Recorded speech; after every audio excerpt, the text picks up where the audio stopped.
Vamos a comenzar una nueva edición de la Universitat de la Tardor en Énguera, como ya es costumbre. Es una actividad generada por la Universidad de Valencia, en la que vamos a tener la oportunidad de asistir a una serie de charlas, conferencias, clases magistrales que nos van a impartir profesionales del ramo que estamos tratando. En esta ocasión vamos a tener como primer ponente al doctor José Miguel Soriano, y nos va a dar una charla que, como veis, tenéis en la pantalla el título: Falsas dietas, cuando nos alejamos del bienestar y de la salud. Nada. Algunos a lo mejor habéis participado en una edición anterior, sabéis que esto es un foro abierto, que si tenéis alguna duda al final de la intervención podéis preguntar. Y estaría muy bien que pudiéramos, pues eso, si hay alguna duda o alguna inquietud, que se pudiera resolver. Pues sin nada más, damos paso al primer ponente. Bueno, he ido demasiado rápido. Lo suyo sería que tanto Eva, Saeda, concejala, como Javier dijeran una palabra, porque forman parte del acto normal. Debemos de agradecer desde el Ayuntamiento la colaboración del IES, porque seguramente sin la colaboración del IES no sería posible desarrollar este tipo de actividad. Javier mismo. Buenos días a todos. Pues para nosotros, como podéis pensar, es un privilegio poder dar comienzo a la 12ª edición de esta Universidad de la Tardor. Nos gustaría en primer lugar dar los agradecimientos tanto a la universidad como al Ayuntamiento y a los colaboradores, en este caso la Diputación y la Caixa Popular, y esperamos que disfrutéis mucho, porque aunque todos los años las temáticas son muy interesantes, pienso que este año puede resultar muy interesante para el alumnado, porque en la primera charla que ahora hablará el doctor, hoy estamos muy condicionados por todo lo que vemos en TikTok, en las redes sociales, y creo que escuchar y preguntar a un especialista como el doctor pues nos puede aclarar muchísimas dudas, y la relación que pueda tener con el bienestar emocional, que como sabéis, pues después del COVID ha estado un poco mermada, y yo creo que la relación que existe entre la dieta y el bienestar emocional es muy importante, así que espero que disfrutéis y aprovechéis al máximo estas charlas, y agradecer tanto al Ayuntamiento como a la Universidad que se pueda realizar esta 12ª edición de la Universidad de la Tardor.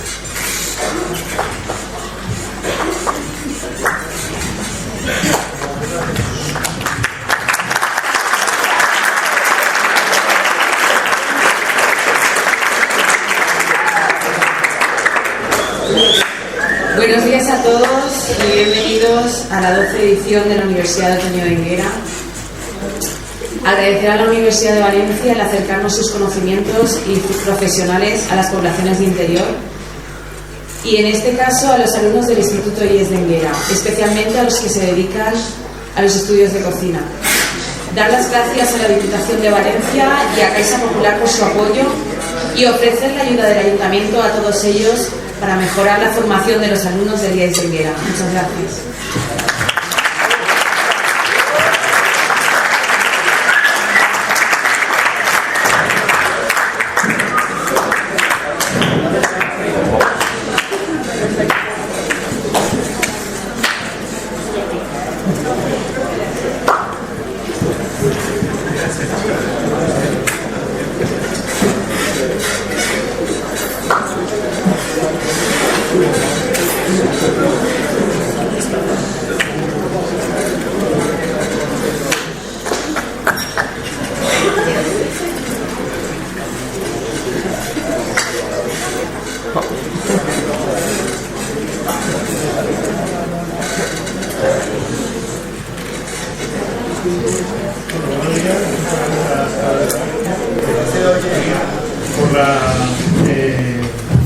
Por la posibilidad de dar esta charla. para que os situéis un poco, lo que veis aquí a ver, el principio de las imágenes sobre la falsa dieta, pues pueden parecer muy graciosas, lo son, muchas de ellas, pero se basan en un trasfondo de años de historia trabajados alrededor de esto. Tener en cuenta una cosa, normalmente cuando nosotros hablamos de las dietas, en la actualidad oís muchos nombres de dietas que se están poniendo muy de moda, desde la paleodieta, la dieta intermitente, la dieta Dukan, ¿vale? Una serie de dietas que van generándose en los últimos años. El objetivo básicamente, en nuestro caso en la Universidad de Valencia, es intentar averiguar si la dieta puede ser fiable o no, es decir, hay una serie de procedimientos para saberlo, y en principio, si fuera así, justificarlo mediante la intervención nuevamente dietoterapéutica en las intervenciones nutricionales. Para que os hagáis una idea, aunque la nutrición lo tenemos como muy concienciado en nuestra sociedad, la nutrición es muy reciente. O sea, empezó justamente con el estudio de Lavoisier en el siglo XVIII, final del siglo XVIII, y la nutrición realmente ha ido avanzando muy lentamente. Nuevamente, el concepto incluso de nutrición a nivel práctico es el enfoque de lo que en principio es el acto cuando acaba la alimentación, ¿no? Entonces, en los últimos años, para poner un poco orden en todo esto, el primer documento oficial que permitió de alguna manera ver un poco la posibilidad de que la información recogida de la nutrición era adecuada fue el informe del año 69 en Estados Unidos. Ese, digamos, es nuestro punto de partida para poder trabajar en esta alternativa. Esto porque es importante, por esto que tenéis aquí. En los últimos años, básicamente, las fake news en nutrición se han ido incrementando esporádicamente, no, sino exponencialmente, ¿vale? De hecho, en los últimos estudios que se realizaron, 1/3 de los internautas se siguen creyendo los bulos que difunden en Internet. Y en el campo de la nutrición son 2/3. O sea que normalmente suele ser en ese aspecto un poco más importante, ¿no? Tener en cuenta una cosa, a nivel legislativo no existe nada que podamos trabajar para todo el caso de los influencers que hablan de nutrición y que pueden generar alguna serie de problemas de salud, que los hay. No está legislado en nuestro país. Hasta ahora en Europa solamente está legislado en Francia. Y Francia lo que hace es que a todo influencer que realmente trabaja en redes sociales y que de alguna manera pueda atentar contra la salud, directamente son demandados y se cierra la página. Y eso hasta que pase, puede pasar años, ¿no? Entonces, en principio, las fake news en nutrición lo tenéis ahí un poco la información. Es una información inventada que imita el contenido de los medios de comunicación en forma, pero no en el proceso o la intención de la organización. Los medios que difunden noticias falsas, a su vez, carecen de las normas y procesos editoriales de los medios de comunicación para garantizar la precisión y la credibilidad de la información. Para que os hagáis una idea, una fake news en nutrición tiene que cumplir esos 5 apartados. Tiene que generar un impacto alto, tiene que ser ambiguo, ¿vale? Porque normalmente en la ambigüedad se juega ir pasando esa información de unos a otros, genera cierto interés, porque todo el tema de nutrición y alimentación siempre genera interés, tiene una rápida difusión, ¿vale?, en redes sociales, y sobre todo va asociado esa difusión a la rapidez, ¿vale? Es decir, esos son los 5 criterios habituales, ¿vale? ¿Cómo podemos clasificar las fake news? Mirad, ahí tenéis una clasificación que se hizo hace unos años. Se puede hablar de una sátira o una parodia, ¿vale? Incluso la sátira o parodia, habitualmente el receptor de la información se lo sigue creyendo, ¿vale? Puede ser una conexión falsa, puede ser un contexto falso, ¿vale? Un contenido engañoso, manipulado, fabricado, contenido de impostor, ¿vale? Para que os hagáis una idea, yo soy profesor de nutrición en la Facultad de Farmacia y Ciencias de la Alimentación de la Universidad de Valencia y dirijo además la clínica nutricional de la Universidad de Valencia y de la unidad mixta de la FE en nutrición. Habitualmente lo que hemos ido recogiendo en estos últimos 12 años es la información de los pacientes que nos llegan con habitualmente de este tipo, ¿no? Y es casualmente algunas de las fake news las que en principio a lo mejor al leerla suelen trasladarnos como profesionales, ¿vale? Los que voy a poner aquí son algunas de las que nos han trasladado, ¿vale? Cenar solo un yogur, principal causa de mortalidad entre los españoles, ¿vale?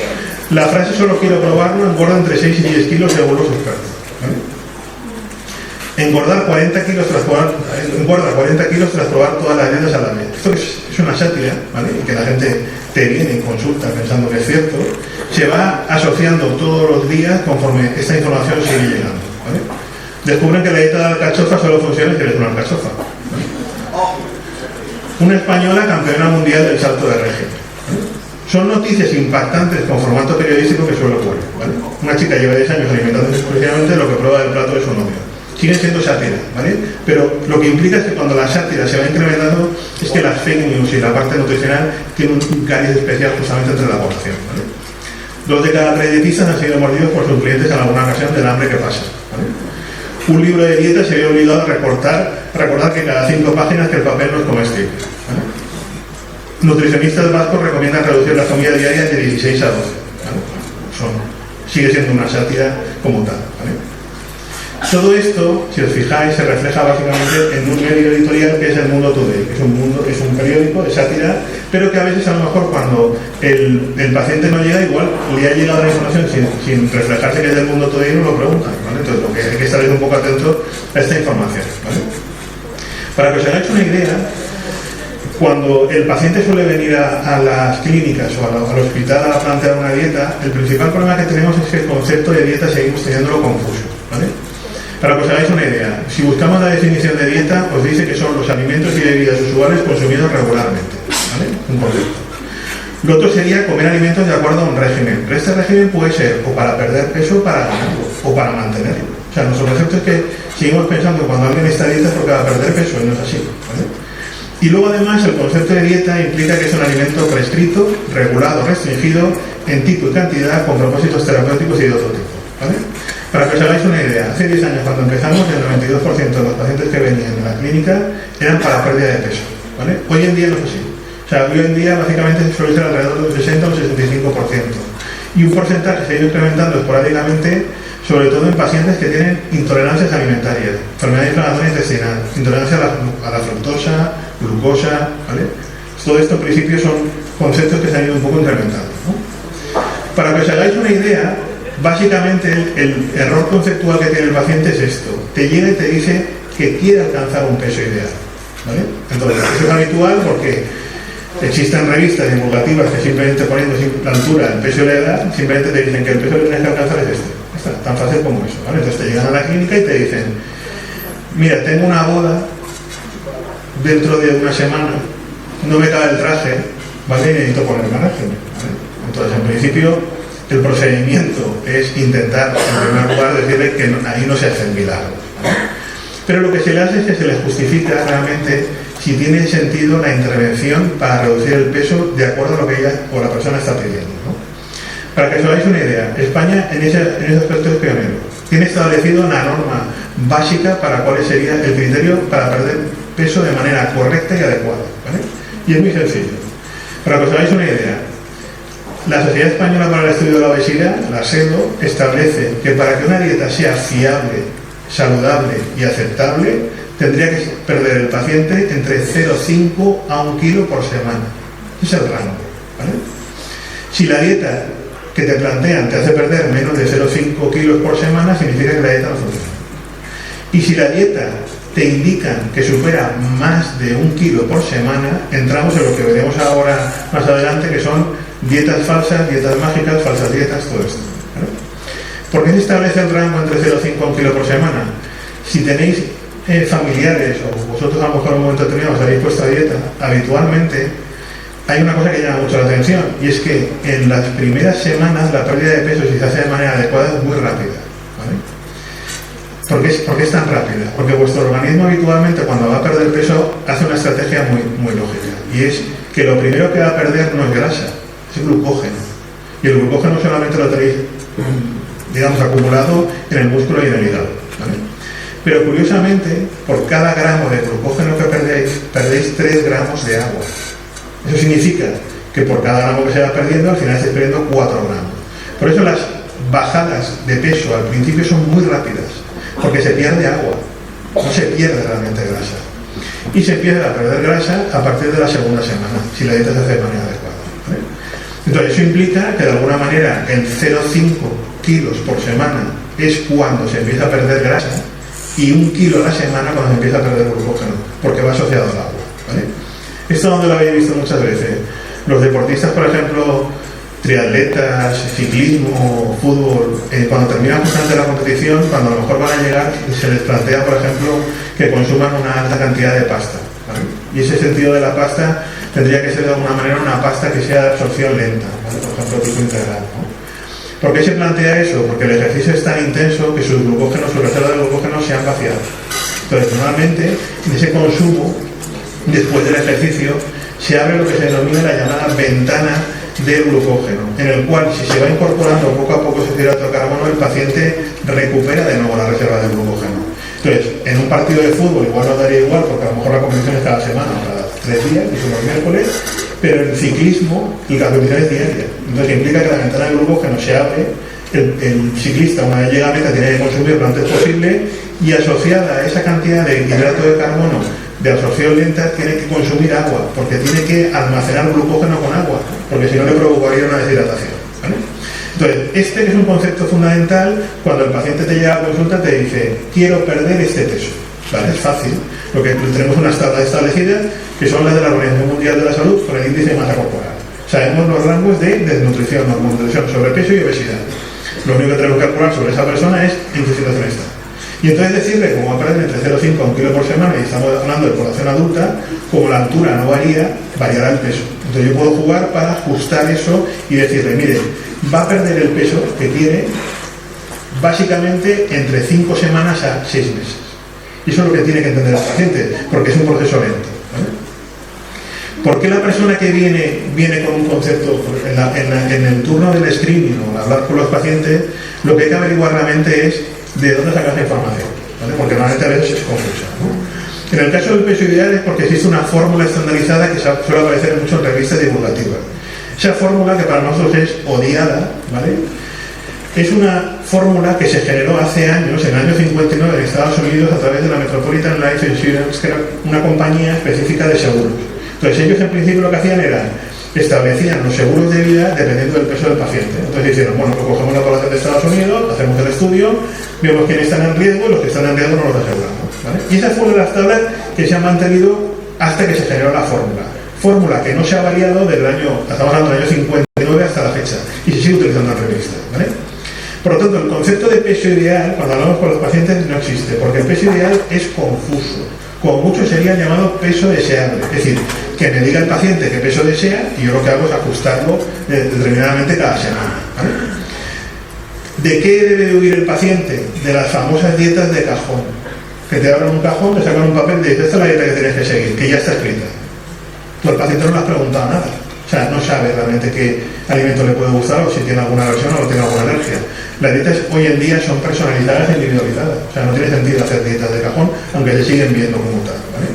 Entonces, este tipo de dietas tiene un sentido práctico porque el paciente viene cada semana, y en el caso de la clínica nosotros hacemos una intervención, para que os hagáis una idea, 1 hora y media la primera consulta y en el seguimiento 15. ¿Por qué? Porque necesitamos ver a ver cómo evoluciona el paciente. Un paciente que viene todas las semanas es más constante y es más fácil que pierda peso, ¿vale? Por lo tanto, tenemos una herramienta a la hora de trabajar con esto, ¿vale? ¿Qué ocurre? El paciente llega a la clínica, ¿vale?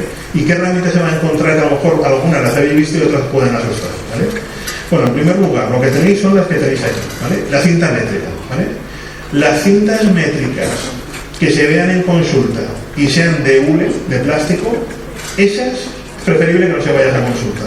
No son cintas desastre, no son de dentista, porque la norma de nutrición es que la cinta métrica tiene que ser flexible, lo es, e inextensible, pero las de hule y de plástico son extensibles.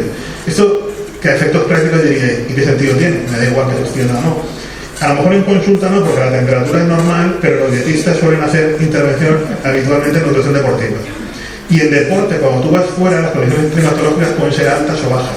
Y eso genera una malformación, una deformación en la cinta métrica, por lo que en teoría no estaría midiendo bien, ¿vale? Es decir, las cintas métricas por norma tienen que ser metálicas, flexibles e inextensibles. Y el grosor de la cinta métrica tiene que ser muy pequeño, no como estas cintas métricas, porque aquí nuevamente cuando las veis tienen los centímetros y otra serie de medidas, ¿vale? Las metálicas son más finas porque con esta medida yo puedo medir la distancia, por ejemplo, del perímetro braquial. Y el perímetro braquial, cuanto la cinta métrica es más pequeña, me implica que mi error técnico de medida es menor. Y eso implica que es más exacto, ¿vale? Entonces son herramientas que tenéis que tener a la hora de ver que son fundamentales, ¿vale? Luego tenéis el equipo ahí, el del medio, que es una báscula asociada a un equipo de bioimpedancia, en el cual, dependiendo del equipo que tengan, igual lo veis en una pantalla que dice, tu grasa corporal total es esta, y tu masa magra es esta, y el agua corporal es esta, ¿vale? Eso es importante cuando se hace el seguimiento, para que vea el paciente cómo evoluciona, ¿vale? Porque si va perdiendo agua, va perdiendo grasa, se va a ver allí, ¿vale? Entonces es una herramienta de educación nutricional muy práctica a la hora de trabajar con ella, ¿vale? El tercer que tenéis ahí, ¿vale? Que es a lo mejor es menos usual, es lo que nosotros llamamos el adipómetro o el lipocalibrador. Es lo que determina lo que es el pliegue graso tricipital, lo que es la grasa subcutánea, ¿vale? Son unas tenazas, parecen unas tenazas, que tú lo que haces es que coges al paciente y le coges la medida entre el acromión, que es el hueso que tenéis aquí arriba, con el olecranon, ¿vale? Y con la cinta métrica cogéis la distancia media, marcáis delante y detrás y medís en la parte de atrás, ¿vale? ¿Por qué se coge ese pliegue? Porque en las primeras semanas no se pierde grasa, aunque lo midas no va a haber variación, pero cuando se empieza a perder grasa, la grasa subcutánea os representa 1/3 de la grasa corporal total. Si la dieta funciona, la grasa subcutánea va a ir disminuyendo, entonces el pliegue va a ir disminuyendo. Pero tenéis una herramienta esencial para que el paciente lo vea. A efectos prácticos, el paciente lo que va a ver mejor como herramienta, que es más visual, es la cinta métrica. Es decir, entre el perímetro de la cintura y cadera, conforme va disminuyendo, ya ve la persona que en principio eso funciona, ¿vale? Y luego lo que tenéis ahí a la derecha es el de arriba, es un llamado paquímetro, es el que se denomina, es la herramienta para medir la complexión corporal, ¿vale? Por ejemplo, la anchura del codo, ¿vale? Quiero medir la anchura del codo porque puedo relacionarlo a nivel de un grupo de población, es una herramienta que se utiliza, ¿vale? Es cara, no está en todos los gabinetes, pero es una herramienta utilizada. Y la de abajo es la máxima herramienta que se utiliza para los especialistas en nutrición deportiva, que son los antropómetros. Me permite, por ejemplo, medir la envergadura del paciente, los anchos de codo. Por ejemplo, cuando se trabaja con deportistas de élite, hay dietistas que a lo mejor su vida o su trabajo gira en torno a un solo profesional, porque le paga tanto que realmente está, digamos, las 24 horas con él, ¿vale? ¿Qué pasa? Que en nutrición deportiva es cierto que ha avanzado muy lentamente, porque el criterio que tenía, os va a parecer una tontería, era que siempre se medía sobre el brazo no dominante, ¿vale? Entonces, básicamente se asumía que todos eran diestros, ¿vale? Muchos dietistas que luego empezaron a trabajar con deportistas zurdos, entre ellos Rafa Nadal, no pueden hacer esa medida, porque Rafa Nadal es zurdo. Pero normalmente lo que se hace es, cuando tú trabajas con un deportista, mides ambas zonas, porque van a desarrollar más músculo, y sobre esa base lo que determinas es conforme va aumentando la complexión corporal del deportista a nivel muscular, ¿vale? Entonces son herramientas prácticas a la hora de utilizarlas, ¿vale? Y luego, por otro lado, lo que tenéis ahí es lo que os decía, el índice de masa corporal. Digamos, la herramienta para saber si el paciente está en desnutrición, normopeso, obesidad o sobrepeso, ¿vale? Vale, teniendo esto en cuenta, pues,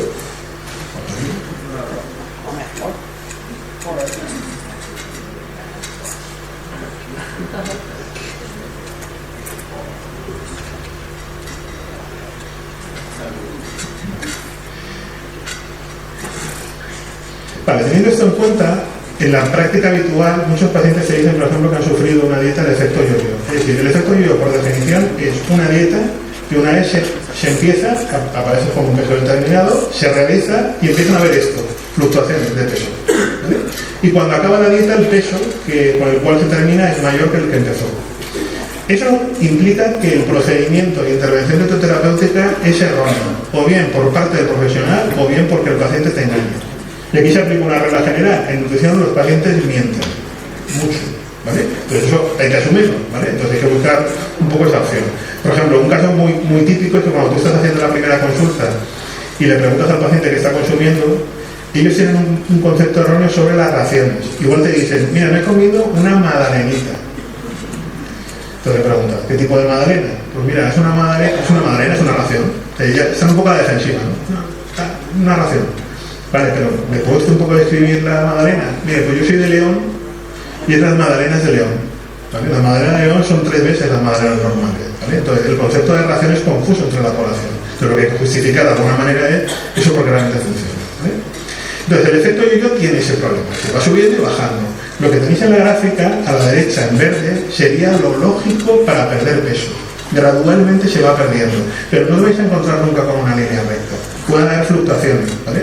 Porque realmente el concepto ambiguo todavía de dieta restrictiva, que son los 7 días a la semana, ya no existe. Y si existe es un error, porque normalmente hay a veces dieta planificada de manera magistral, que durante los 5 días de lunes a viernes se realiza, pero los fines de semana te lo puedes saltar. Y funciona, ¿vale? Entonces, en principio, lo que se trata es un poco trabajar con esa alternativa, ¿vale?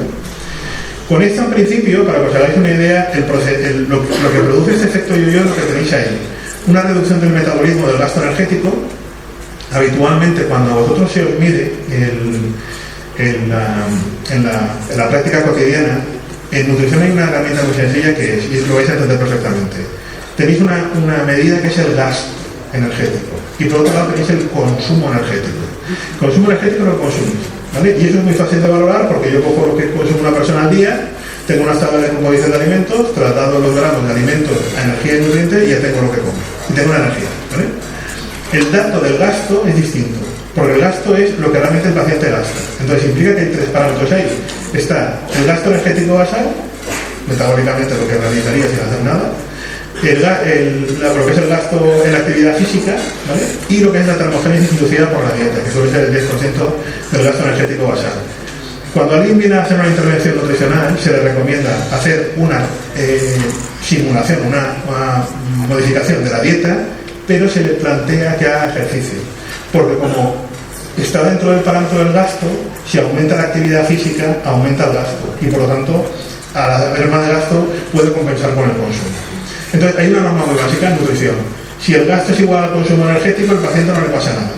Si el gasto es superior al consumo, el paciente adelgaza. Pero si el consumo es más alto que el gasto, el paciente engorda. Por lo tanto, lo que se trata es, en primer lugar, si el paciente está engordando, equilibrarlo, y una vez lo tienes equilibrado, que el gasto supera el consumo. Y el paciente entonces empieza a perder peso. Esa es la estrategia. Sencilla, pero no tan fácil de seguir, ¿vale? Teniendo esto en cuenta, hace unos años lo que nos planteó fue algo que realmente ahora conocéis, ¿vale? Apareció un proyecto que se llama Proyecto Diógeno, que es el acrónimo de dietas, obesidad y gen, ¿vale? Para que os hagáis una idea, el estudio poblacional consistió en lo siguiente: se hizo con estudiantes. Imaginaos, por ejemplo, que yo llego y os digo, mirad, vais a estar durante 6 meses haciendo una intervención nutricional, os voy a dividir en 2 grupos, no quiero que compréis nada de alimento, lo vais a comprar en un supermercado que he montado aquí al lado, en el cual simplemente os diré lo que tenéis que comprar y os tendréis que comer. Y sobre esa base yo lo que hago es determinar esos parámetros antropométricos, ¿vale? Eso que en principio era algo sencillo, porque lo que se trataba de alguna manera era verificar que la dieta mediterránea era la adecuada, no salió como se esperaba el estudio. ¿Por qué? Porque apareció este dato de aquí, que fue lo que sorprendió a todos. Y era que habitualmente en los pacientes que consumían una dietas hiperproteicas implicaba que su pérdida de peso era mayor. Algo extraño, porque nosotros en clase nunca explicábamos que las dietas proteicas podían generar esto, ¿vale? Entonces se quedó como una especie de limbo. Hubieron varias investigaciones hasta que esto se descubrió. Lo veremos luego porque funciona, ¿vale? Pero quedaros con la idea de que parece que algunas dietas hiperproteicas pueden tener una función para adelgazar, ¿vale? Veremos que hay una justificación detrás, ¿vale? Con esto la duda que ocurre es que todos los años y todos los momentos salen un tipo de dieta. Por ejemplo, ayer publicamos en The Conversation, es un periódico divulgativo de ciencia, la dieta de Lord Byron y la dieta del vinagre. Van asociados los dos, es una dieta como tal, y hace unas semanas publicamos la dieta de María Cala. María Cala se suponía que sabéis que es la cantante, adelgazó porque consumía tenias, un parásito para adelgazar, ¿vale?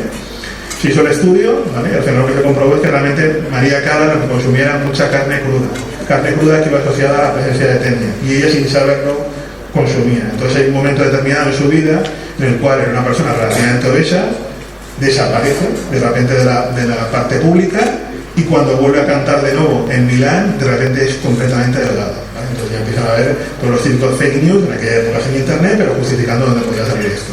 Y sale el argumento de que ella, en los periódicos de la época, había consumido con una copa de champán una tenia. No tiene nada que ver, ¿vale? Es decir, hay una serie de argumentos que luego realmente se descubrieron, sobre todo en la bibliografía, que el argumento era que consumía carne cruda, ¿vale? Imaginaos, por ejemplo, que llegáis y os dicen, oye, y esta dieta nueva que ha aparecido, ¿cómo sé que es correcta? Tenéis herramientas. En nuestro Ministerio de Sanidad tiene lo que es la estrategia NAS. Dentro de la estrategia NAS hay una herramienta en la cual tú pones una serie de datos y la aplicación te dice si funciona o no funciona, si es correcta o saludable, ¿vale? Si tenemos herramientas al uso para trabajar con ellas, ¿vale? La otra alternativa que me encuentro es que realmente cuando el paciente te viene a la consulta, a lo mejor viene como la chica que está a la derecha y quiere irse como la que está a la izquierda, ¿vale? Entonces, lo que os decía, lo quiero en una semana porque tengo una boda, ¿vale? Entonces tú le dices, Vale, no hay problema, una semana puede estar así, ¿vale? Y para estar así vas a necesitar esto, no vas a necesitar una dieta, ¿vale? Es decir, tener en cuenta que os engañan con imágenes incluso fotográficas de personajes que realmente no lo son, ¿vale? ¿Cuál es el funcionamiento adecuado para provocar esa pérdida de peso? La alimentación y el ejercicio físico, ¿vale? Fijaros, lo que voy a plantear aquí es una especie de decálogo y de herramientas fundamentales para perder peso, que os las voy a contar, pero las sabéis. Pero a nivel de paciente, por mucho que lo conozcan, no lo siguen. ¿Por qué? Porque se necesita un seguimiento del paciente, ¿vale? ¿Cuál es el punto importante para plantear una dieta para perder peso? Que sea individualizada y equilibrada. Hay que huir de las dietas que te digan que son solo de hidrato de carbono, o solo de grasas, o solo de proteína. ¿Tiene sentido? Si esos son nutrientes, son esenciales, no se pueden restringir, ¿vale? Y luego tiene que ser individualizada. ¿Por qué? Porque cada persona es individual. O sea, es un mundo aparte y hay que trabajar de manera individual con cada uno, ¿vale? Paralelamente a esto hay que hacer actividad física, pero si os fijáis ya aparece aquí el dato que os había adelantado, que es entre 0,5 y 1 kilo por semana, sería el punto clave para ver si la dieta funciona, ¿vale? Y luego, por otro lado, para que semanalmente venga el paciente, lo que hay que hacer es una educación alimentaria. La educación alimentaria hay que hacerla a nivel nutricional y gastronómico. ¿Por qué? Porque hay determinados pacientes que a lo mejor te pueden venir a consulta, pueden ser a lo mejor pacientes que tengan anemias ferropénicas y que en un momento determinado lo que necesitamos es que favorezcan el aumento del hierro para reducir esa anemia ferropénica, ¿vale? Entonces, a nivel gastronómico, culinario y nutricional, hay una estrategia muy sencilla que es: ¿cuál es el criterio donde yo encuentro mayor cantidad de hierro en los alimentos? En las lentejas, por ejemplo, ¿vale? Pero el hierro que absorbe nuestro organismo puede ser de dos tipos: o el hierro hemo, que es de origen animal, o el hierro no hemo, que es de origen vegetal. El hierro hemo no puedo modularlo porque va por transportador, pero el hierro hemo, que es el de origen, el hierro no hemo, sí que puedo modularlo y puede aumentar incluso de un 10 a un 40% la absorción. ¿Cómo? Adicionando un medio ácido al alimento que lo contiene. Por ejemplo, tengo unas lentejas, ¿qué le añado? Vinagre, es ácido acético, ¿vale? Imaginaros, llega el paciente y te dice: y el vinagre no me gusta. Bueno, no pasa nada. En la misma comida lo que se hace es que se le pone las lentejas y se le pone, por ejemplo, se le puede poner una fruta cítrica o un zumo. ¿Por qué? Porque lleva ácido cítrico y es un ácido. Entonces el ácido va a favorecer que el hierro se absorba de manera adecuada. Es decir, por eso las intervenciones tienen que ser personalizadas, ¿vale? Teniendo esto en cuenta, que se habla habitualmente, ese es el modelo que utilizamos, que se llama modelo gráfico cromático en nutrición, que es la pirámide alimentaria, ¿vale? Entonces, ahí lo que os explican realmente es que la base de los alimentos que hay que consumir diariamente, y conforme se van subiendo por escalones, se restringen los alimentos, ¿vale? Esta pirámide que la conocemos va por raciones, y las raciones de las que hay que explicar a los pacientes, ¿vale? Teniendo esto en cuenta, os voy a plantear un decálogo relativamente sencillo para seguir, para que la dieta funcione, ¿vale? Y además lo conocéis, ¿vale? Imaginaos, por ejemplo, practicar una dieta equilibrada, es decir, no hay que restringir ningún nutriente, ¿vale? Primera norma. Segunda, se habla ahora confusamente de realizar 3 comidas principales y 2 entremeses a media mañana y a la tarde. Ese concepto es cierto que está cambiando porque lo de las 5 comidas principales está en desuso, ¿vale? Pero independientemente lo que se trata es de mantener pequeñas comidas a lo largo del día, porque es una manera un poco de trabajar con esa opción, ¿vale? Luego, evidentemente, incluir alimentos ricos en fibra. ¿Por qué? Porque en nuestra población en España el aumento de diverticulosis y problemas intestinales por bajo consumo de fibra se incrementó en los últimos años. Estreñimiento hay más que nunca, porque el consumo de fibra es bajo, ¿vale? Entonces lo que se recomienda es incorporar la fibra en alimentos, o bien como guarnición o como alimentos que tengan fibra, ¿vale? Ese tipo de alternativas existe, ¿vale? Luego, limitar las grasas. O sea, en el caso de las grasas, evidentemente, todo lo que sea incluso grasas trans, grasas saturadas, hay que restringirlas, ¿vale? El utilizar aderezos en ensalada, lo típico, aunque el aceite esté muy caro ahora, es una de las recomendaciones que se deben de realizar. Independientemente no, porque no es solo el aceite lo que aporta, sino son los compuestos bioactivos asociados a ese aceite que tienen efectos beneficiosos para la salud. A veces de antioxidante, de reducción de los problemas cardiovasculares, es decir, va asociado a muchas cosas, ¿vale? Luego, otro punto importante es escapar de las calorías vacías, todo lo que sea. Bebidas alcohólicas de alta graduación, bebidas de cola refrescantes, todo eso son azúcares añadidos. Entonces, en principio, eso no aporta nada al organismo. La mejor bebida recomendable siempre va a ser el agua, independientemente o no de lo que pueda ordenar, ¿vale? Por lo tanto, es un punto importante.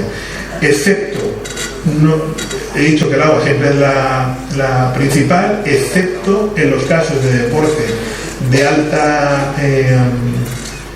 que están haciendo deporte durante mucho tiempo, porque asociado a la pérdida de sudor va asociado a la pérdida de electrolitos. Entonces, esos electrolitos hay que recuperarlos mientras con bebidas isotónicas de hidroelectrolíticas, ¿vale? Gatorade, Lisostar, este tipo de bebidas, ¿vale? Eso es importante introducirlo porque hace ya unos años que se estaba estudiando, aparecía lo que era la muerte súbita del deportista, que era porque sudaban tanto, los electrolitos se perdían.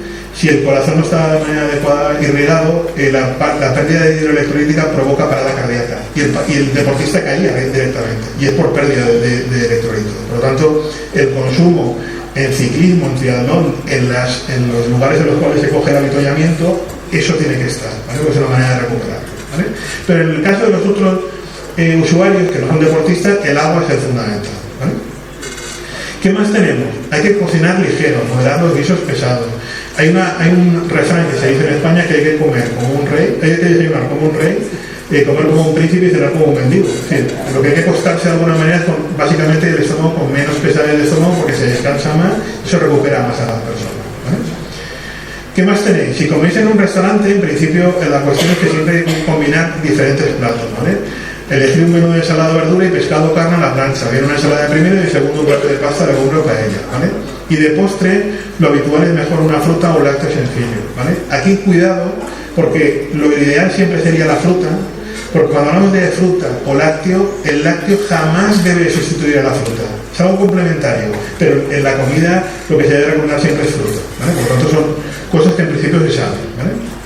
Lo que os decía antes, hay que beber mucha agua para mantenerse hidratado. El caso de muertes por la deshidratación en España se ha incrementado en los últimos años, sobre todo en población anciana. ¿Por qué? Porque en los periodos estivales el calor está elevado, que como el corazón a uno de ellos les falla, la pérdida de electrolitos a través del sudor genera esa parada cardíaca, ¿vale? Por lo tanto hay que recomendar la hidratación. Y luego hay que moderar la sal y las especias fuertes, ¿vale? Hay que buscar de alguna manera combinar ese tipo de elementos para evitar, por ejemplo, la hipertensión arterial, que es muy común en nuestro país, que se sigue incrementando en los últimos años, ¿vale? Que luego tenemos además pues un punto importante el 10, que es jamás vayáis a un supermercado con el estómago vacío, porque como el paciente dice en la consulta, ostras, misteriosamente el carrito se me ha ido a la sección chocolate, golosina, de misteriosamente nada, o sea, tú tienes que ir por un listado, haber comido algo y es más fácil que realmente te vayas al listado, ¿vale? Entonces, estos son los 10 puntos importantes, ¿vale? A nivel de alimentación. Pero os he dicho que hay otro punto más, que es la actividad física, ¿vale? Hace unos años se planteó la posibilidad de... La actividad física realmente tiene un factor importante en la pérdida de peso, se puso en duda, ¿vale? Entonces, lo que se hizo fue un estudio, que es lo que tenéis aquí, para verificar de alguna manera si la actividad física podía tener una intervención más efectiva en la pérdida de peso o no, ¿vale?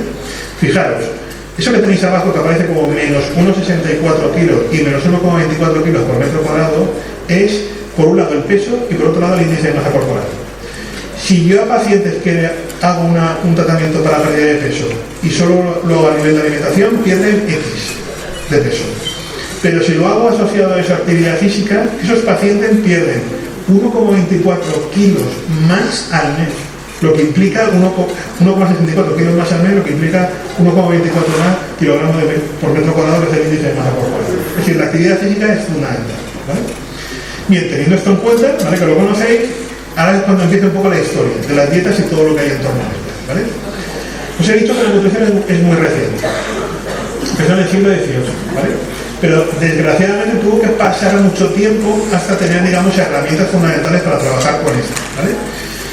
El primer influencer de la nutrición fue el que tenéis ahí, se llama Horace Fletcher, y le pusieron el apodo del gran masticador. Él no escribió un libro, escribió un panfleto que se vendía a $10. Él justificaba en el panfleto que había perdido aproximadamente 40 kilos en 3 años, con el único argumento de que había perdido peso porque la comida que introducía en la boca la masticaba 60 veces antes de deglutirla, ¿vale? Eso, que puede ser irrisorio, ¿vale?, y que en nuestro estilo de vida, por la actividad que tenemos, no nos da tiempo a masticar tanto tiempo, es cierto por una razón. Porque conforme se mastica más un alimento, se produce una cosa que es el efecto saciante. Si el alimento está más tiempo en la boca y lo mordisqueáis más, provoca que el paciente se saciante y por lo tanto implica que va a comer menos. Entonces es una buena herramienta, ¿vale? La otra persona fundamental a la hora de hablar de las influencias de la dieta fue la que tenéis ahí, que es la doctora Lulu Pinter, ¿vale? Que se le apodaba la contadora de calorías. ¿Por qué? Cuando ella aparece en escena, ya tenemos las tablas de composición de alimentos. Entonces ella lo que hace es, pensando con lógica, lo que hay que hacer es igualar el gasto energético al consumo energético y luego superar el gasto energético. Lo único que digo es valorar qué consume la gente, contar sus calorías y reducirlas. O sea, esa fue la primera aproximación científica a la intervención por pérdida de peso, ¿vale?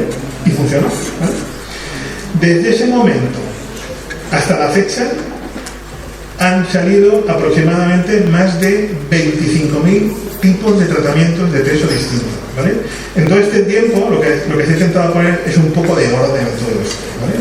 Y el orden se consiguió poner en el año 2007, cuando una serie de organismos científicos se reunificaron a nivel del Ministerio para generar lo que se denominó el informe sobre falsas dietas, ¿vale? Ese informe, ¿vale?, sirvió para hacer lo siguiente.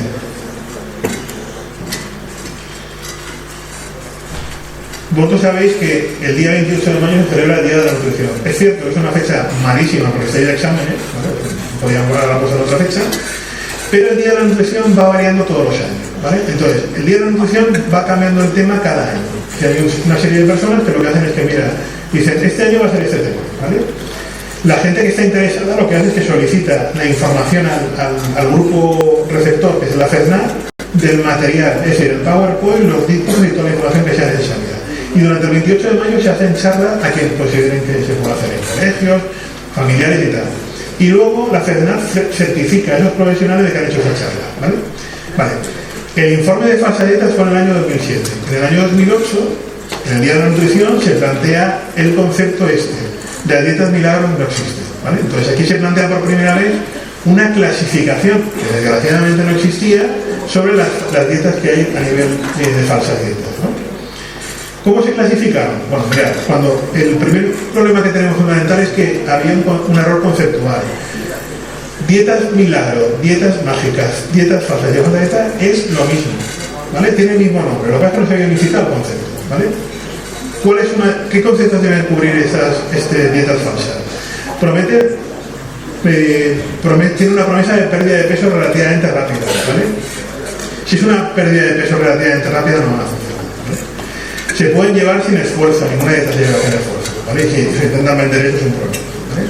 Y anunciar que son completamente seguras y riesgo para la salud. El número de gente que ha fallecido por dietas incorrectas y falsas es tan elevado que no se ha justificado de manera directa, porque se argumenta que puede ser por otros problemas. Pero los datos reales de casos clínicos son muy altos, ¿vale? Teniendo esto en cuenta, si yo voy a una librería y me encuentro este libro con un nombre curioso, ¿vale? Y no lo he oído nunca, a lo mejor no hace falta ni que lo abra, porque realmente os dice, pierda 5 kilos cada 11 días. Ya no forma parte del criterio de 0 a 5 kilos por semana, ya puedo considerar que es una falsa dieta, ¿vale? Esto, que es un criterio relativamente cómodo, para que os hagáis una idea, y os va a llamar mucho la atención porque apareció en el informe del 2007, los españoles suelen gastar 48.650 millones de euros para adelgazar, lo que implica que gastan aproximadamente 2.000 millones de euros incluso en productos y dietas milagro que prometen una pérdida de peso rápida y sin esfuerzo. En la encuesta que se hizo esa vez, lo que se vio es que el 31% de los ciudadanos de España con sobrepeso las han seguido alguna vez. En el informe se dice que probablemente ese porcentaje esté infraestimado, porque el que le hayan preguntado y no le haya funcionado te lo va a decir, ¿vale? Pero hay un porcentaje, es decir, hay un caso real, ¿vale? A efectos prácticos en nutrición, para que os hagáis una idea, el paciente realmente va por épocas, ¿vale? Y esa gráfica que tenéis ahí abajo son las gráficas de los pacientes que suelen venir a la clínica, ¿vale? Si os fijáis, aparecen como 3 barritas más altas. Corresponden a los periodos de diciembre y enero, operación masa panturrón, ¿vale? Y la de julio y agosto, que es operación bikini. Coincide, o sea, se triplica el número de pacientes en ese momento en las clínicas, ¿vale?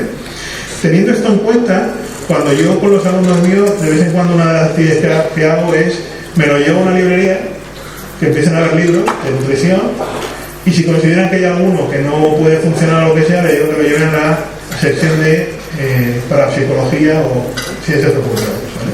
Yo los tengo detenidos por una manera de que me justifiquen porque creen que todos estos libros que aparecen aquí no funcionan, ¿vale? Hay 300.000 libros, pero ¿se venden libros de este tipo? Mirad, Esto que aparece aquí apareció justamente en el informe del año 2008. No solamente se venden los libros a nivel online, por plataformas o librerías, sino en internet a lo mejor os aparece un mensaje como este que os dice, mira, el costo normal de este libro es de $60. Ahora tienes la oportunidad de adquirirlo solo por 5. ¿Vale? Envío email, forma de pago de depósito bancario, ¿vale? Y os dice, cuidado con las imitaciones. Hay gente que por beneficios propios inventa textos y dietas falsas, las cuales pueden ser muy negativas para tu salud e incluso producir enfermedades. Mirad lo que aparece en el libro, en la portada. ¿Veis algún error? O sea, ni siquiera son libros que están revisados gramaticalmente, ¿vale? Entonces, esto es lo que hay que huir de esto. O sea, no solo es la información que contengan los libros, sino la forma de redacción que tengan, ¿vale? En cuanto a los libros, se venden mucho, sí. Este es el informe que apareció del Observatorio de la Librería. En la década del año, entre el año 1997 y el año 2007, que fue cuando se realizó el estudio, se vendieron 100 millones de ejemplares de libros, solo en España, con 22.268 millones de euros gastados en los libros. Esos libros, cuando tú les preguntas a los pacientes, que muchos de ellos los tienen, te dicen, ¿se los has leído? ¿Dónde está el libro? En la librería. ¿En qué librería? En tu estantería de la casa. ¿Y por qué? Que la portada es muy bonita. Entonces, lo que te planteas es, a ver, estoy comprando un libro para qué? Vete a un profesional y te ahorras ese dinero, ¿no? Pero es que es curioso, porque los libros que son en torno a la dieta de relajamiento, se hizo el estudio y más del 67% de la información nutricional que aparece en el libro de dieta de relajamiento parece de rigor científico. Son mentiras. De hecho, normalmente, cuando nosotros hablamos en clase, pues les decimos, antes prefiero comprar un libro de dieta que sé que a lo mejor la mitad del libro hacia atrás es bibliografía, porque sí que está avalada científicamente, no que alguien ha dicho que bajo su experiencia le ha producido esto, ¿vale? Y es curioso porque el 98% de los libros publicados no tienen información bibliográfica, ¿vale? Entonces eso es una cosa que hay que decir de alguna manera. ¿Dónde me encuentro yo la opción de las fuentes de información no fiables para descartarlas? Estas que tenéis aquí. Internet, ¿vale? Algunos foros, revistas y periódicos que en principio son falsas y que no tienen información como tal, o el típico vecino y vecina que te dice, o pasa y te dice, estoy usando unas pastillas para adelgazar que son fantásticas de perder 20 kilos. Esas son fuentes de información no fiables, ¿vale? ¿Cuáles son las fuentes de información fiables? Las mismas, siempre y cuando sean profesionales, ¿vale? O internet, con que vaya a una sociedad científica profesional, a foros científicos, revistas y periódicos que sean del entorno de nutrición y un vecino o vecina que sea un profesional de la nutrición. Ese es el entorno de información fiable. En cuanto a las revistas y periódicos, normalmente nosotros utilizamos revistas que están indexadas y que de alguna manera en el campo de la nutrición han sido evaluadas por revisores. Eso implica que de alguna manera me da una cierta garantía. Y entonces si hay algún estudio de nutrición para pérdida de peso, lo veo de ello, ¿vale? Teniendo esto en cuenta, y si os apetece un día pasaroslo bien y reíros, si os descargáis este libro que se llama Dietas Mágicas, que es de la Comunidad de Madrid, que todavía está accesible en internet, os cuenta algunas de las dietas que os voy a contar ahora. Eso se hizo porque se cogió a profesionales que trabajaban en clínica y les dijeron que cogieran las dietas que en principio los pacientes estaban realizando, ¿vale? Con esto, lo que la CESNAR, el Día de la Nutrición, lo que hizo fue de alguna manera clasificar estas dietas, ¿vale? Y las clasificó en estas que tenéis aquí. Son básicamente las 5, ¿vale? La primera de ellas es la dieta de muy bajo valor calórico y la de bajo valor calórico. Es decir, las primeras dicen que el paciente tiene que consumir entre 400 y 800 kilocalorías al día. Para que os hagáis una idea, vuestra cantidad diaria orientativa son 2.000 kilocalorías, ¿vale? En el caso de la dieta de bajo valor calórico son entre 800 y 1.000 kilocalorías al día. Estas dietas son importantes, sí, a veces cuando hay una cirugía, porque hay que utilizarlas. Pero a nivel práctico esto lo que plantea son los inconvenientes que tenéis ahí abajo. Alteraciones gastrointestinales, malestar general, mareos, intolerancia al frío, fragilidad de las uñas, caída de cabello, contracturas musculares, amenorrea en mujeres, insomnio, ansiedad, irritabilidad y depresión. O sea, perfecto. Haces esta dieta, crees que vas a perder peso y tienes todos estos inconvenientes, ¿vale? La otra clasificación que hay son las dietas hipoenergéticas, ¿vale? Las dietas hipoenergéticas, para que os hagáis una idea, son las que abarcan entre los 1.000 a 1.200 kilocalorías al día, ¿vale? Y son algunas de las que tenéis ahí, ¿vale? De la uva, del arroz integral, del helado, de la alcachofa. Estas en principio están confeccionadas con alimentos comunes e implican, si se hacen durante un largo periodo de tiempo, aportan un aporte insuficiente de vitaminas y minerales, ¿vale? Carencias nutritivas con repercusiones para la salud. Por ejemplo, para que os hagáis una idea, si yo hablo de nutrientes y hablo de vitaminas, sabéis que hay 13 vitaminas, ¿vale? De las vitaminas existen o se clasifican de dos maneras distintas. ¿vale? Las hidrosolubles y las liposolubles. Las hidrosolubles son eliminables, ¿vale? Y son básicamente del grupo B y C, pero las liposolubles son A, D, E y K. Ya se acumulan, ¿vale? Es decir, para que yo tenga una deficiencia de vitamina liposoluble tiene que haber una pérdida muy alta de peso, ¿vale? En el caso de las hidrosolubles puede ocurrir porque habitualmente a lo mejor la pérdida de venerea te hace perder con eso, ¿vale? Ahora imaginaros, si yo os planteo una deficiencia grave de vitamina C, ¿cuál sería la imagen que teníais? De escorbuto, de caída de dientes, lo que veis a lo mejor en las películas de piratas, sería esa la imagen, ¿vale? Yo he visto deficiencia de escorbuto en España. Sí, no he visto tipo piratas que se caen los dientes y las heridas se abren, ¿no? Pero hay algunos pacientes que hemos visto que por bajo consumo de vitamina C o por algún problema de absorción generan lo que se denomina una deficiencia marginal de vitamina C. ¿Sabéis cómo se determina eso? La vitamina C participa en el colágeno, la formación del colágeno y en el mantenimiento del folículo piloso de vuestros pelos. Si hay una deficiencia marginal, los pelos adquieren lo que se denomina a nivel clínico el tipo de pelo en forma de cuello de cisne o de sacacorcho. Es decir, pierde si este es el folículo piloso y este es el pelo, como hay falta de vitamina C, esto se reblandece y el pelo pierde su consistencia. Esto suele ser habitual. ¿Cómo soluciono ese problema? Si al paciente se consume simplemente un gramo de vitamina C, es suficiente. ¿Por qué? Porque del gramo de vitamina C que se consume, se suele absorber el 10%. Si el paciente tiene una deficiencia marginal, no vais a encontrar vitamina C a nivel urinario en la orina de 24 horas. Pero si la tiene y tal, sí que lo podéis encontrar, ¿vale? Entonces, son herramientas fundamentales a la hora de trabajar con estos pacientes, ¿vale? ¿Qué otra alternativa me puedo encontrar? Lo que se denominan las monodietas, ¿vale? Cuando se habla de la dieta de la patata, del espárrago, del pomelo, de la alcachofa, del helado, de las uvas, del espagueti, ¿vale? Hace unos años, por ejemplo, publicamos un estudio en el cual conseguimos averiguar de dónde narices viene la dieta famosa del pomelo, ¿vale? La dieta del pomelo, para que os hagáis una idea, se puso muy de moda en Hollywood de la década de los años 30, ¿vale? Pero había un trasfondo detrás, en el cual, aparte de que no tenía esa función de pérdida de peso, se hizo famoso porque había dos industrias detrás de ella. Una, por un lado, la industria alimentaria, porque el pomelo había entrado con fuerza en California y necesitaban vender mucho producto, y lo utilizaron como una herramienta para descargarlo como producto. Y luego, por otro lado, a nivel de la industria cinematográfica, que empezó a incorporarlo como que sus actores y actrices la consumían, ¿vale? La típica imagen es justamente, no sé si la conocéis, la que en teoría la puso muy de moda, la puso la tía de Drew Barrymore, ¿vale? Una de las actrices conocidas actualmente, que era, en mi época era la niña pequeña de E.T., de extraterrestre. Ella, su tía fue la que puso de moda esta dieta, ¿vale? Pero el ponerla de moda fue porque había un interés tanto económico, industrial y cinematográfico, ¿vale? Pero no funciona como tal, ¿vale? Estas monodietas, para que os hagáis una idea, fomentan lo que plantean, un solo tipo de alimento todos los días, ¿vale? ¿Qué inconvenientes tienen? Son aburridas. Un paciente no te va a aguantar comiendo alcachofa 3 meses. No aguanta, o sea, al final la odia, ¿vale? Son desequilibradas, porque cualquier tipo de alimento que se consume implica que va a generar una deficiencia nutricional, ¿vale? Eso es muy común habitualmente cuando, por ejemplo, se plantea la opción del uso de algún tipo de alimento y se asocia al concepto de superalimento. Eso que a lo mejor lo tenemos mucho entre la sociedad, el superalimento no existe y no existirá nunca porque por definición es un alimento que tiene todos los nutrientes y no lo vamos a encontrar, ¿vale? Y luego además muchos de ellos carecen de base científica, ¿vale? ¿Qué se ha visto? Que los pacientes que lo siguen pueden producir trastornos digestivos y psíquicos, ya que rompen el ritmo alimentario normal. Es decir, hay que huir de este tipo de dietas, ¿vale? ¿Cuál es la otra que tenéis? La dieta rica en hidrato de carbono, ¿vale? ¿En qué consiste? Pues aumentar el consumo de hidrato de carbono y reducir todo lo que sean grasas y proteínas, ¿vale? ¿Qué se ha visto? Inconveniente.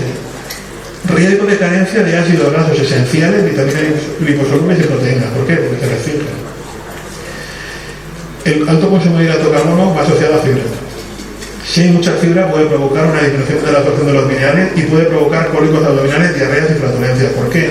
Porque tanta cantidad de fibra sigue el sistema digestivo vuestro, llega a la flora intestinal, la flora intestinal es un alimento que lo fermenta. Entonces genera pacientes con vientre hinchado, con lo que llamamos nosotros el borborismo, que es el ruido que hacen las tripas, que parece que tienes hambre, pero no, que está fermentando ahí la microbiota, lo que es la fibra, y ese tipo de cosas son las que van un poco asociadas a esto, ¿vale? Y luego se clasifica dentro de ello a la macrobiótica, pero no toda la macrobiótica, porque va por etapas, sino la última etapa de la macrobiótica, que es la cerealística, en la cual se ha visto que hay pacientes que, aparte de perder masa muscular y descenso de la presión arterial, ha habido incluso arritmias cardíacas y muertes. Es decir, eso hay que contarlo a la población, pero en caso alguno lo sigue, evitar que lo haga, ¿vale? El punto clave y el número de dietas que se han incrementado en los últimos años son estas: dietas pobres en hidratos de carbono y ricas en grasas y proteínas, ¿vale? Es decir, la dieta de Atkins, que fue famosa y sigue siendo famosa desde la década de los años 60, es la típica en el cual lo que se recomendaba era no cuentes calorías, sino consume todo lo que sea grasas y proteínas y olvídate los hidratos de carbono. Esa era la norma de Atkins, ¿vale? ¿Qué se vio? Elevan los niveles de colesterol, triglicéridos y ácido úrico, ¿vale? Se pierde proteína muscular y visceral al no consumir hidrato de carbono. Hay una falta de fibra y por lo tanto hay estreñimiento, ¿vale? Y hay un exceso de acetona y cuerpo cetónico. Un paciente que sigue una dieta de este tipo huele a acetona, porque la acetona, los cuerpos cetónicos, es el carburante de elección de la célula cuando la glucosa no existe. Entonces se desprende a nivel de la piel o de la orina, ¿vale? Entonces el paciente huele como a acetona, ¿vale? Atkins, que realmente fue el precursor de este tipo de dietas, para que os hagáis una idea, rompió un poco la estructura general de lo que era la nutrición. ¿Qué hizo? Rompió la base de la pirámide. O sea, lo que dijo fue: si la base de la pirámide son hidratos de carbono y no hay que consumirla, lo quito, y después se le hubiera dado la vuelta a la pirámide, ¿vale? Al final la recomendación que él planteaba era 67% de grasas, 30% de proteínas y 3% de hidrato de carbono. Las recomendaciones oficiales y las saludables son 30 o un 35% de grasa, siempre y cuando el 35% sea aceite de oliva virgen. Proteínas suele estar alrededor de un 15%, y entre un 50 y un 55% son hidratos de carbono. Y estos deberían ser del concepto de integrales, sobre todo, alimentos provenientes de alimentos integrales, ¿vale? Cuando Atkins planifica su dieta, lo que ocurre es que se genera el mayor debate científico de la historia. ¿Por qué? Porque en ese momento lo que imperaba era la dieta mediterránea, el estudio de los 7 países, ¿vale? ¿Y qué hacen? Los profesionales de nutrición atacan a Atkins, y entonces le plantean la posibilidad de hacer varios estudios. La sorpresa es que se empiezan a hacer varios estudios, y al hacer varios estudios descubren que los pacientes que siguen la dieta de Atkins sí adelgazan, y eso rompe la estructura de lo que hasta ese momento se tenía, ¿vale? Atkins es cierto que lo planteaba como tal. Él hace una modificación de su libro porque incorpora una serie de alimentos de la dieta mediterránea para intentar un poco ver si entre las alternativas, pero desgraciadamente Atkins fallece sin saber realmente por qué su dieta funciona. No lo consigue averiguar. De hecho, si él hubiera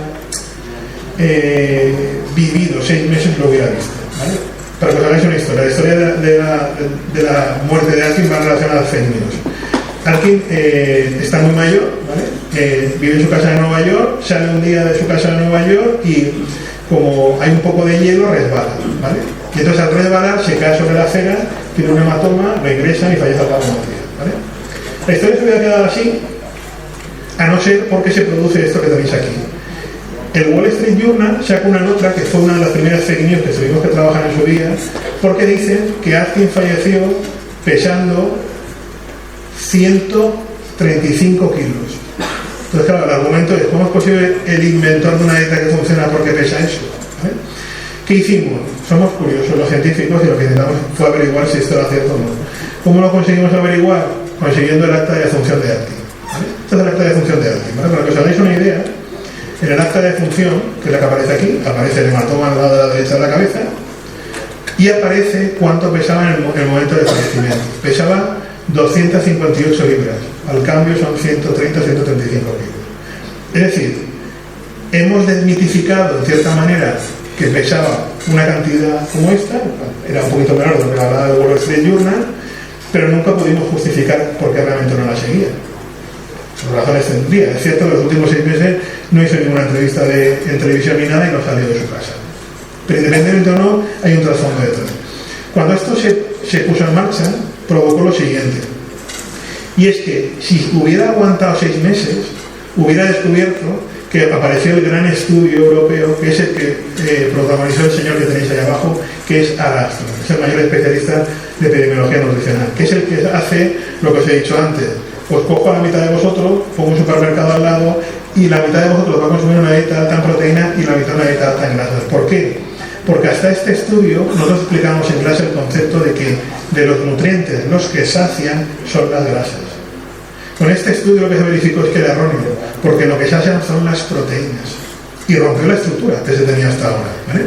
Fijaros si fue interesante ese tema, que realmente aquí ocurrió algo que se denominó el mayor robo industrial de la historia alimentaria.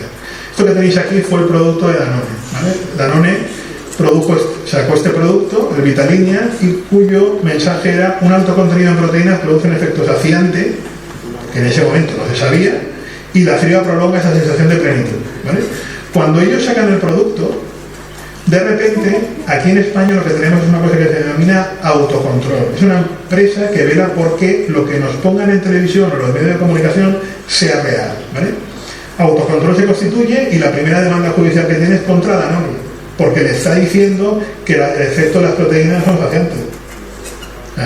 Van a intentar ir a caballo ganador a una macroindustria.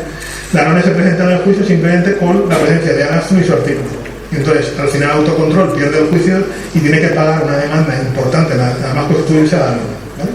Esto que realmente sí que tenía un efecto saciante, que es un poco el punto importante, se empieza a ver poco a poco en Europa porque se empiezan a ver tiendas de consumo de proteínas y en los productos ya que vemos en supermercados se han incrementado, ¿vale? Pero antes de que existieran estos productos, porque la industria no lo tenía, la gente iba a las dietas, a las tiendas hiperproteicas para comprarlas, ¿vale? Porque era una alternativa a comprar, ¿vale? La última dieta que clasifica la FESNAT es la que denominamos la dieta pintoresca, ¿vale? Os dicen que utilizan como reclamo a personajes famosos incluyendo alimentos exóticos o bien mensajes originales como la dieta del buen humor, ¿vale? Evidentemente carecen de base científica y algunas inducen ayunos completos, ¿vale? Fijaros, en estas dietas aparecen estos lemas: pierde 4 kilos en tan solo 5 días, ya forma parte de las dietas falsas, ¿vale? Consigue un cuerpo de cine, pues depende de qué película, La ballena, no lo sé, ¿vale? O sea, hay que ver un poco con cierto detalle los mensajes que envían, ¿vale? De estas dietas os voy a poner un ejemplo de las cuales hemos rescatado algunas observadas en la clínica y observadas en el hospital, y son reales, ¿vale? Esta. La dieta del bacon o del chorizo te dice que el paciente puede comer la cantidad que quiera de bacon y chorizo y adelgaza. Te viene el paciente con esa idea que lo ha leído, se la ha contado al vecino o la vecina, o es una dieta que mucho, ¿vale? La gente que ha seguido a la dieta del bacon o del chorizo, para que os hagáis una idea, engorda. Normal, porque comen toda la cantidad que quieran, ¿vale? Entonces, por lo tanto, es una dieta pintoresca como tal, ¿vale? Luego tenéis esta, la dieta Hamlet. Dice que hay que comer hasta 6.000 kilocalorías al día. Hemos dicho que la cantidad de alimentaria son 2.000. Y se pierden 15 kilos al mes.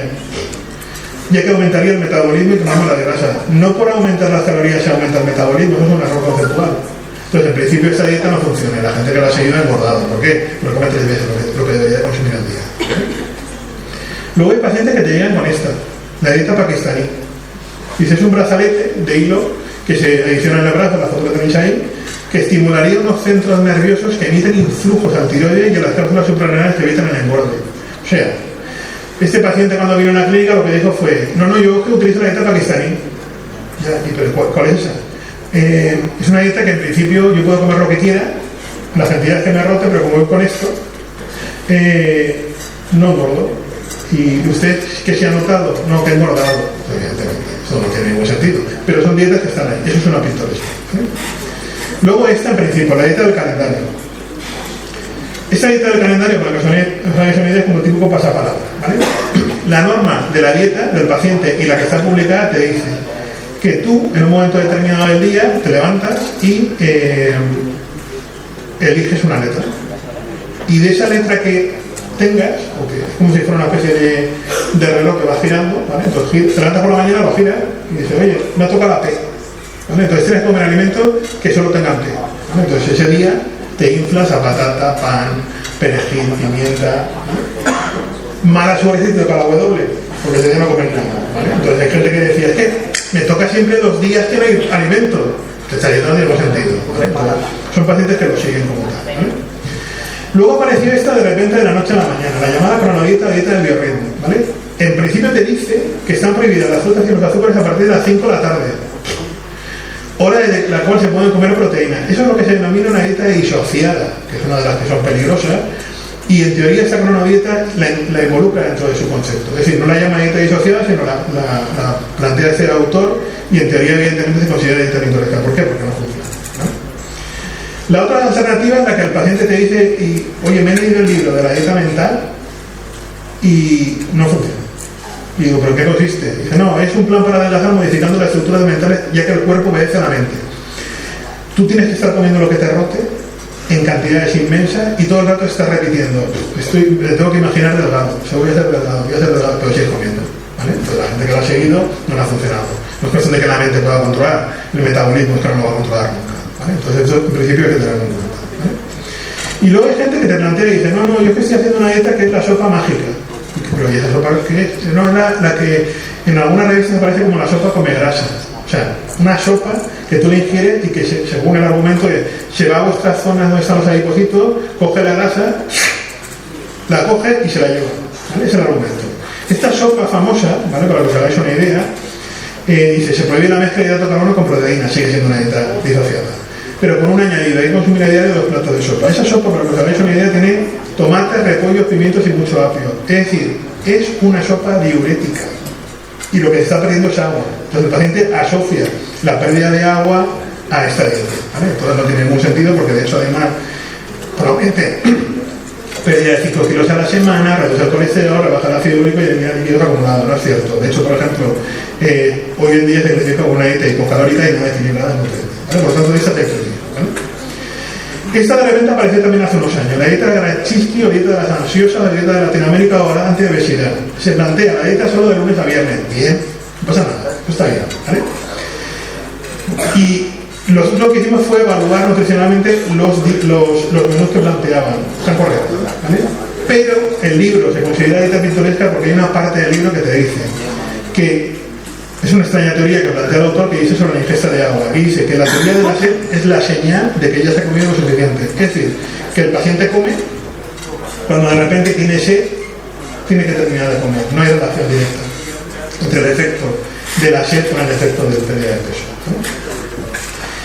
Y luego esta que es muy curiosa, que es la dieta de los colores. Esta dieta de los colores, para que os hagáis una idea, no empieza ni en el supermercado, sino empieza en la papelería. En el libro lo que te especifica es que el paciente que quiera seguirlo tiene que irse a una papelería y comprar cartulinas de colores, ¿vale? Es muy gracioso al leerlo, voy a decir esto, y el paciente lo cuenta creyéndoselo, ¿vale? Esas cartulinas de colores, que son de diferentes colores, lo que te plantean es que las recortes en formato rectangular, muy pequeñito, ¿vale? Y todas las de colores las unas una detrás de otra y en la esquina las unifiques con un clic, ¿vale? Entonces tú te vas a dormir, ¿vale? Y al día siguiente, cuando te levantas, lo que haces es que, sin ni siquiera ir a orinar, te pones de pie, coges las cartulinas de colores, las abres en formato de abanico y según indica la dieta, el color que te haga vibrar, ese es el alimento que tienes que consumir, ¿vale? El argumento del libro es que se basa en la famosa ciencia de la numerología metafísica. No es ni ciencia ni en nada, pero bueno, independientemente o no, se basa en lo siguiente, en que el concepto es que cada día vibramos con un color determinado y ese es el que hay que utilizar para alimentarnos, ¿vale? Por lo tanto, si un día me levanto y vibro con el color amarillo, pues tendré que comer todo lo que sea amarillo, ¿vale? Es decir, pues grasa, limón, pomelo, piña, plátano, ¿vale? Si hubiera un color que te hace vibrar y a lo mejor ni tantos alimentos te llevas a pasar hambre, ¿vale? Entonces, eso se considera una dieta pintoresca porque tiene una base científica. Y luego tenéis esta, ¿vale? La dieta del ajo hay mucha gente que lo considera como monodieta, ¿vale? No hablamos de una dieta de sopas de ajo. La dieta del ajo, según el libro, lo que te dice es tenéis que cogeros un diente de ajo, ¿vale? Y el diente de ajo tenéis que ponerlo dentro de vuestro ombligo, ¿vale? Suponiendo que todos tengamos el mismo ombligo y que el diente de ajo sea lo suficiente pequeño como para entrar, ¿vale? El libro te dice que el ajo se tiene que mantener ahí y tú vas comiendo, ¿vale? En el instante en que el ajo haga y salte, ahí para de comer, porque ya has comido suficiente, ¿vale? Ese libro, que tú ves, evidentemente no consiste en comer ajo, sino consiste en ponerse un ajo pelado en el ombligo que molestará cuando la persona picotea o coma entre otras, ¿vale? Pues hay gente que incluso cuando vino a consulta te decía, no, mire, yo tengo el ajo. Pues no tiene nada científica esto, ¿vale? Y luego, en principio, hay otra serie de dietas pintorescas que van con gente conocida. Por ejemplo, esta que tenéis aquí, hoy en día no la conoce nadie, la historia principal, que era una famosa actriz de una serie de nuestra época, que era la serie de Dallas, ¿vale? Todo lo que era gente famosa, que era muy delgada, lo que se hacía era sacar libros, y esta era una de ellas. Esta, en principio, era una dieta que planteaba en el libro 4 a 5 kilos de pérdida de peso a la semana, ¿vale? Era a base de ensaladas, ¿vale? Pero lo curioso del caso es que el señor que tenéis abajo, que era el grande Cobian, que ya falleció, que es uno de los padres de la nutrición en España, dijo: su autora, una conocida actriz de cine cuyos conocimientos de nutrición desconocemos, aconseja no realizar la dieta durante la menstruación. Eso no tiene una base científica, ¿vale? O sea, lo que está diciendo realmente es que esta dieta no tiene base para seguirla, ¿vale? Cuando estas dietas aparecen y tienen una cierta fama, porque los libros se venden, porque la actriz es conocida, y el tiempo pasa, ¿vale? Y han pasado los derechos de autor, los libros se vuelven a recuperar y se les cambia el nombre.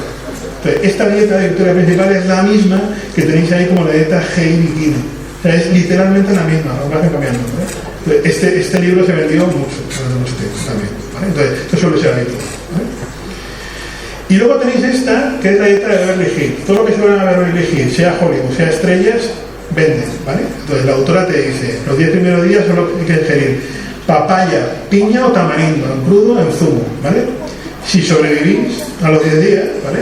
Una vez superado el 10º día de la dieta, se pueden añadir otros alimentos como maíz, pan y mantequilla. Y de proteínas te olvidas hasta el día 19, ¿vale? La dieta dura 6 semanas. Te quedas como la foto de la autora, tanto la dieta como ella, y se considera una dieta pintoresca por una sencilla razón: agarraros. El libro pone literalmente que la absorción de los alimentos solo se produce si se acompaña de otros ricos en enzimas y ácido clorhídrico, que contienen algunas frutas tropicales. En el libro pone literalmente que la piña tiene ácido clorhídrico y que es el que tiene el efecto para adelgazar. Si tuviera ácido clorhídrico, el sistema gastrointestinal estaría completamente corroído, es decir, no tiene ningún sentido. O sea, lo que puede ser que tenga, es cierto, la piña tiene una serie de compuestos que pueden degradar las proteínas y que está asociado a que mucha gente a lo mejor cuando quiera adelgazar y come a lo mejor carne en un momento determinado, de postre suele pedir piña. Eso sí que tiene un efecto, ¿vale? Pero no que tenga ácido clorhídrico, es que no lo tiene, ¿vale? Esta dieta, que tuvo una fama inmensa, porque todo lo que suele haber elegido y dieta de Hollywood vendió, la Sociedad Médica Americana justificó que es la peor opción de la dieta rápida. Además de ocasionar diarrea, es deficiente en proteínas, desgasta músculos y tejido visceral, y es deficitaria en minerales y en vitaminas. Por lo tanto, no tiene sentido, ¿vale? Luego tenéis esta que es, ahora os lo pregunto y no tenemos ni idea quién es, la dieta de Erna Carise o dieta de la bailarina Margaret.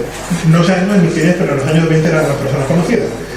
Fijaros que el nombre cambia: Erna Carise y dieta de la bailarina Margaret. ¿Por qué? Porque va por etapas. Cuando Erna Carise era famosa, se planteó su dieta. Cuando ella ya no era conocida, utilizan el mismo modelo de dieta para llevarlo a una bailarina, en este caso a Margaret, ¿vale? Esta dieta planteaba lo siguiente: se debe consumir alimentos con alto contenido en calorías y mucho alcohol, pero a rabiar, ¿vale? Y dice, es una dieta por puntos, es eficaz, divertida y alcohólica, ya te digo, ¿vale? Una dieta que en principio no funciona por una razón: porque los pacientes que no han seguido generan un problema adicional, y es que generan una cirrosis hepática, entre otras cosas porque el alto consumo de alcohol genera una atrofia, genera lo que es un hígado funcional, se va atrofiando, ¿vale? Entonces aporta realmente el alcohol calorías, pero son calorías que no son adecuadas nutricionalmente, ¿vale? Entonces en principio esta hay que descartarla como tal, ¿vale? Y luego tenéis esta de aquí, la dieta de Rafael Lacarrá, ¿vale? La de la derecha, que en principio la dieta de Rafael Lacarrá es la misma que la de Victoria Principal.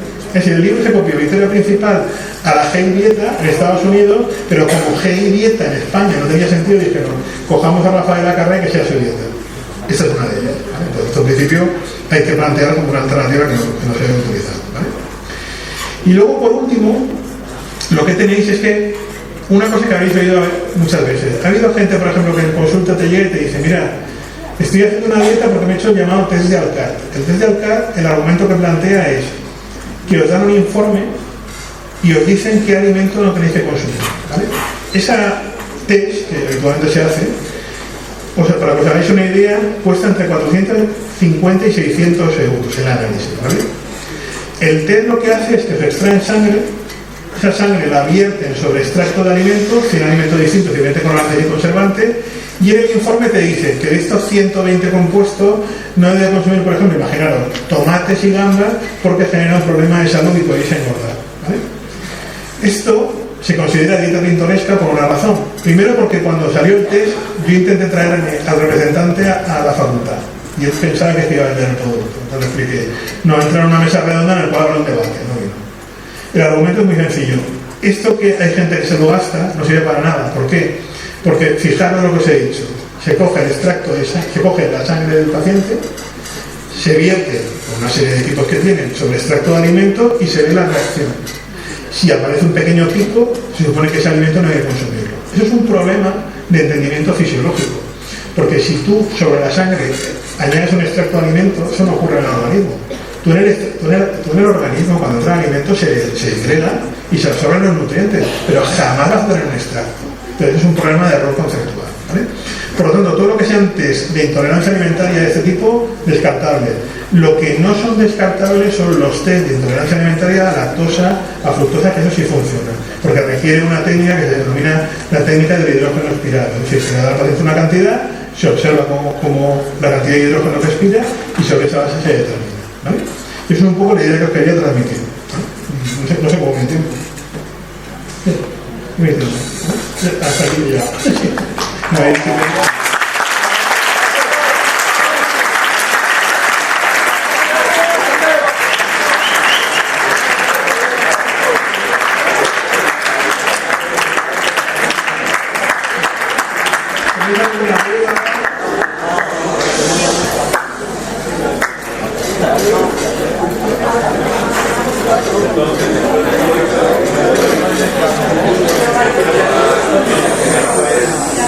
lo que os he dicho, una dieta variada, equilibrada, individualizada, personalizada y conseguir un medio de 3 o 5 kilos por semana. Ese es el punto clave. Y es una dieta mediterránea pura y dura, con las cantidades que toca. Es un poco la estrategia.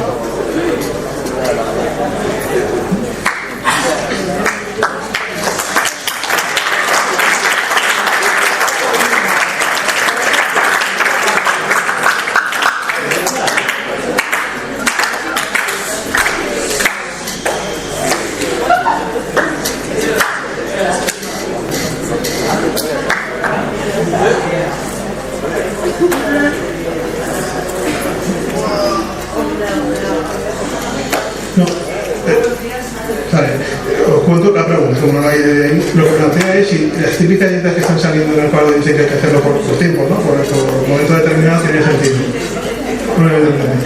A ver, ahí en el caso de las horas ya hemos encontrado algunas que no. En el caso de ayuno intermitentes, en este momento la dieta que se está estudiando con más interés. ¿Por qué? Porque el argumento es cierto, y se ha visto en algunos pacientes, que puede servir para perder peso, pero porque realmente tú en el ayuno intermitente al final lo que haces es que reduces a una sola comida, a un periodo de tiempo en el cual las calorías son menores. Es decir, si hay una pérdida por pérdida de peso por consumo bajo de energía. Lo que se está viendo con cierto interés es que en algunos artículos aparecen como que se produce lo que es la autofagia de las células cancerosas. Y podría tener sentido el ayuno intermitente para pacientes con cáncer para utilizarlo. Eso está en estudio. El problema es que no se ha llegado a ninguna conclusión por una razón, porque los estudios que hay de la dieta de ayuno intermitente son variables, hay muchas variaciones del ayuno intermitente. Entonces, no hay suficiente bloque de estudio para dar un consenso. Pero en algunos estudios puntuales se ha visto la posibilidad de que el ayuno intermitente pueda funcionar, es cierto, pero porque se reduce el consumo de calorías. Y por otro lado, el interés que se tiene ahora actualmente es averiguar si en oncología podría tener interés. Como una herramienta complementaria. O sea, se utiliza radioterapia, quimioterapia, lo que fuera, pero ese tipo de tratamiento podría tener interés. Y está en estudio. Estamos ahora pendientes de eso.